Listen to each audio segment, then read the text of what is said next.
Hello everybody, Anupriya coaching 60 में आप लोगों का बहुत बहुत स्वागत है।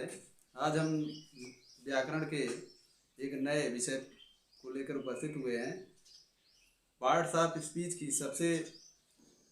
सबसे छोटी इकाई संज्ञा है, उसी को हम पढ़ाने चल रहे हैं। हम 5-7 मिनट आपका लेंगे।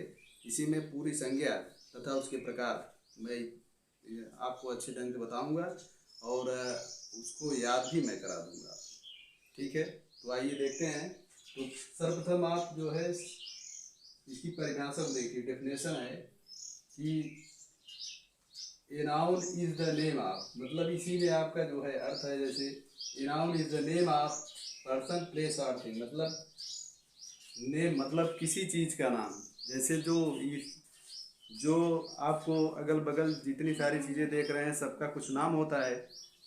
जैसे हम कलम लिए हैं, किताब है और डस्टर है, ये ब्लैक बोर्ड है, वाइट बोर्ड है, जो चीज़ें हैं सबका कुछ नाम है। तो जितनी सारी चीज़ें हैं सबका कुछ नाम है, तो उसी नाम को हम क्या कहते हैं? संज्ञा कहते हैं। तो यहाँ वही परिभाषा में भी दिया गया है कि किसी व्यक्ति,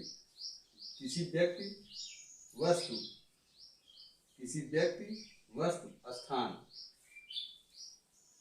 के नाम को संज्ञा कहते हैं। मतलब व्यक्ति, वस्तु, स्थान के नाम को संज्ञा कहते हैं। मतलब व्यक्ति के नाम में, जैसे आप व्यक्ति के नाम में जैसे मोहन, सोहन, राधे श्याम, और व्यक्ति में आपके जो है जानवर भी आ जाएंगे, पशु पक्षी भी आ जाएंगे, गाय, भैंस, बकरी इत्यादि जितने पक्षी, जैसे मोर हुआ, तो जितने चीज़ें हैं व्यक्ति में सभी चीज़ें आ जाएंगी।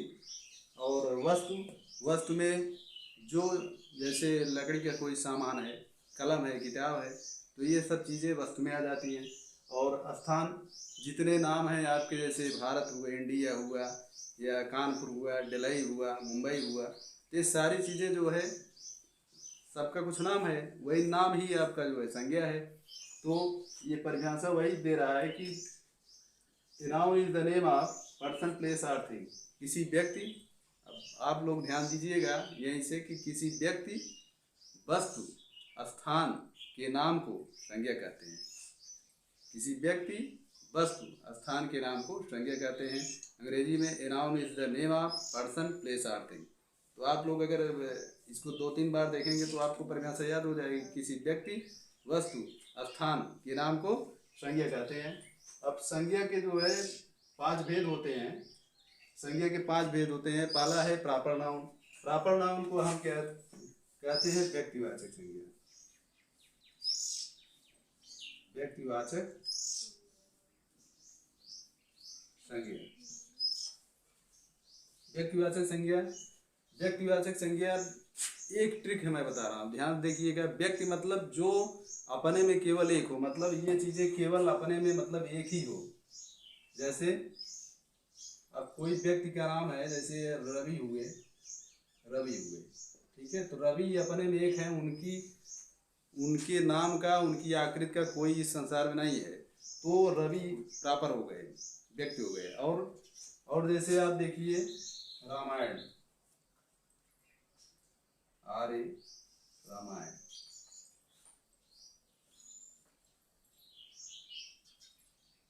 ठीक है, तो ये भी जो है प्रॉपर है, मतलब रामायण एक ही है और कोई है नहीं। जैसे इंडिया है, ये भी प्रॉपर है, मतलब जो अपने में केवल एक हो। अब यही आपको समझना है कि जो अपने में केवल एक हो वो प्रॉपर है, उसे व्यक्तिवाचक संज्ञा कहते हैं। उसे हम अंग्रेजी में प्रॉपर नाउन कहते हैं। तो ठीक है ना, तो आप अपने दिमाग में रखिए प्रॉपर को हमको कैसे याद करना है, कि जो अपने में केवल एक ही हो।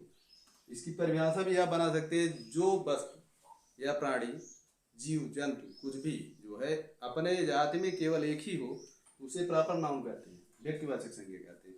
अब कॉमन नाउन उसी का उल्टा है, मतलब जो कॉमन नाउन को हम अंग्रेजी में, हिंदी में कहते हैं जातिवाचक संज्ञा। जातवाचक संज्ञा, कॉमन जातिवाचक संज्ञा मतलब, अब इसका कैटेगरी मतलब जिसका कोई भी चीज हो, उसमें कई चीज, मतलब उसकी जातियाँ हो, जैसे अभी कलम है, कलम कई प्रकार की होती है, कलम कई प्रकार की होती है। और कुर्सी है, जैसे आपका जो है कुर्सी आप देखे होंगे, लोहे की कुर्सी को भी हम चेयर कहते हैं, लकड़ी की कुर्सी को भी हम चेयर कहते हैं, और प्लास्टिक की कुर्सी को भी हम कुर्सी कहते हैं। तो इसका मतलब वो कैटेगरी हो गया, माने नाम एक है लेकिन उसकी कैटेगरियाँ बहुत हैं। तो ऐसे शब्द को हम जातिवाचक, जैसे चेयर हुआ, चेयर हुआ, टेबल हुआ, जैसे गाय हुआ, सियोड़।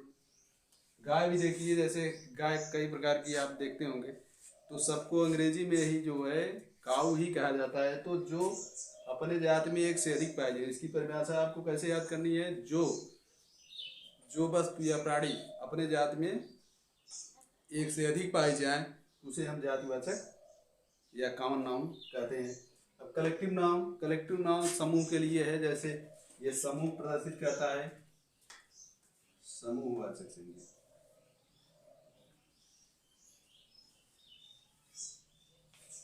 समूहवाचक संज्ञा मतलब जैसे भीड़, क्राउड, CROWD, क्राउड मनुष्यों की भीड़। टोली जैसे आर्मी, जो है टोली। और मटेरियल नाउन होता है, मटेरियल माने पदार्थवाचक संज्ञा। जब कोई जब कोई जब कोई वस्तु या पदार्थ अपने असली रूप में हो, उससे अन्य वस्तु का निर्माण हो। मटेरियल नाउन जैसे होता है कि जैसे अरे इसको लिख ले, पदार्थवाचक, पदार्थवाचक, पदार्थवाचक मतलब आप जैसे गोल्ड है, GOLD, गोल्ड। गोल्ड आप सोना देखे हैं ना, सोना, सोने से बहुत सारी चीजें बनती है। तो मतलब जब कोई वस्तु या पदार्थ अपने असली रूप में हो और उससे कोई अन्य वस्तु का निर्माण हो, मतलब जैसे आप सोना है, उससे अंगूठी बन रही है, मंगलसूत्र बन रहा है गले में, कान में, इत्यादि इत्यादि लोग बनता है, आभूषण बनता है, तो वो जो है पदार्थवाचक है। जैसे आपका लोहा हुआ, आयरन, लोहा, लोहे से बहुत सारी चीज़ें बनती हैं।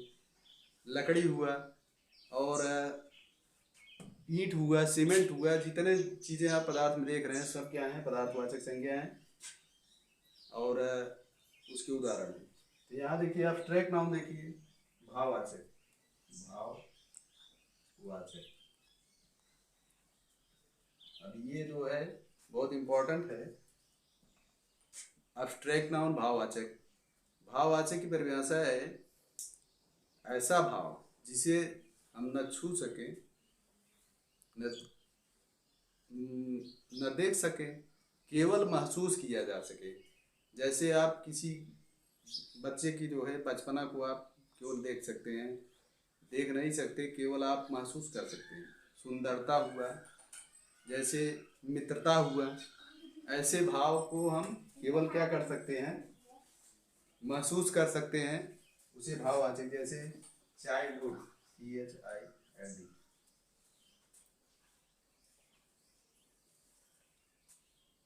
फ्रेंडशिप,